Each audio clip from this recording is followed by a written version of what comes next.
আসসালামু আলাইকুম। সবাইকে স্বাগত জানাচ্ছি এফএস কিচেন থেকে। আশা করছি সবাই খুব ভালো আছেন। আমার আজকের রেসিপি পটেটো নাগেটস। খুব সহজে হাতের কাছে থাকা উপকরণ দিয়ে মজার এই নাস্তাটি তৈরি করে নেওয়া যায়। চাইলে বেশি করে বানিয়ে ফ্রোজেন করে রাখা যায়। আশা করছি ভালো লাগবে। আলু সেদ্ধ করে ম্যাশ করে নিয়েছি 1 কাপ। সেদ্ধ করার সময় পানিটা শুকিয়ে ফেলতে হবে। অ্যাড করে দিচ্ছি 2 টেবিল চামচ কর্নফ্লাওয়ার এবং 2 টেবিল চামচ ব্রেড ক্রাম্ব, 2 টেবিল চামচ গ্রেটেড মজ্জারেলা চিজ, যে কোনো ধরনের চিজ ব্যবহার করা যাবে, 1/4 কাপ ধনেপাতা কুচি, মিহি কুচি কাঁচামরিচ নিয়েছি 1 চা চামচ এবং রসুন কুচি নিয়েছি 1/2 চা চামচ। চাইলে গার্লিক পেস্ট অথবা গার্লিক পাউডার ব্যবহার করা যাবে। 1/2 চামচ করে লবণ এবং কালো গোলমরিচ গুঁড়ো।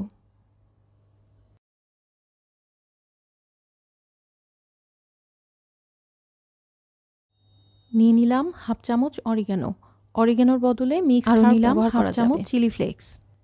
এবার সব কিছু হাতের সাহায্যে খুব ভালোভাবে মিশিয়ে নিব। বিকেলের নাস্তা, বাচ্চাদের টিফিন অথবা হঠাৎ অতিথি আপ্যায়নে ঝটপট সলিউশন হতে পারে এই ক্রিস্পি পটেটো নাগেটস। হাতে একটু তেল মাখিয়ে নিলাম। এবার এই মিশ্রণটাকে রোল করে লম্বা করে নিব। এতে নাগেটসগুলো শেপ দিতে সুবিধা হবে। ছুরিতে তেল মাখিয়ে নিয়েছি। এভাবে কেটে নিলে প্রত্যেকটা নাগেটস একই সাইজের হবে। একইভাবে বাকি নাগেটসগুলো কেটে নিচ্ছি।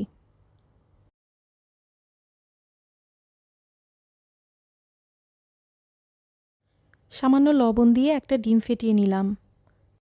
1/4 কাপ ময়দায় সামান্য লবণ এবং গোলমরিচ মিশিয়ে নিলাম। এবার নাগেটসগুলোকে ময়দায় কোট করে ডিমে ডুবিয়ে ব্রেড ক্রামে কোট করে নিব।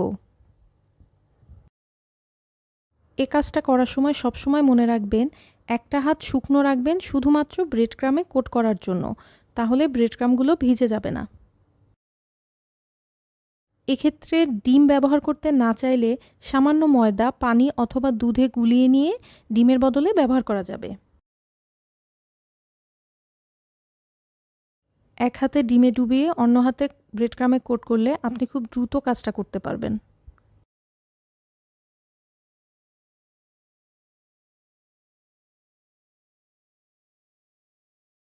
এবার নাগেটসগুলোকে আবার ডিমে ডুবিয়ে ব্রেড ক্রামে গড়িয়ে নিচ্ছি ডাবল কোট করার জন্য।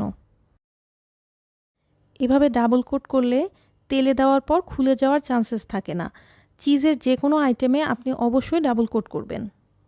1 কাপ ম্যাশড পটেটোতে আমার প্রায় 55 পিসের মতো নাগেটস হয়েছে। এবার ভেজে নেওয়ার পালা। মিডিয়াম ফ্লেমে পর্যাপ্ত তেলে নাগেটসগুলোকে গোল্ডেন ব্রাউন করে ভেজে নিব। ব্যাস তৈরি হয়ে গেল super crispy super tasty potato nuggets. ভাজা হয়ে গেলে একটা কিচেন টাওয়েলের উপর রাখলাম, এক্সট্রা তেলগুলো অ্যাবজর্ব হয়ে যাবে। পটেটো নাগেটসের সাথে সার্ভ করার জন্য মায়োনেজ এবং চিলি সস মিশিয়ে একটা ককটেল সস তৈরি করে নিলাম। এই পটেটো নাগেটসটা না খেলে আপনি বুঝতেই পারবেন না যে আলু দিয়েও এত টেস্টি একটা স্ন্যাক্স বানানো সম্ভব। আশা করছি আজকের রেসিপিটা বাসায় ট্রাই করবেন, আর ট্রাই করলে জানাবেন কেমন হয়েছে। আমার আজকের ভিডিও দেখার জন্য সবাইকে অনেক ধন্যবাদ। সবাই খুব ভালো থাকবেন। বিদায় নিচ্ছি। আল্লাহ হাফেজ।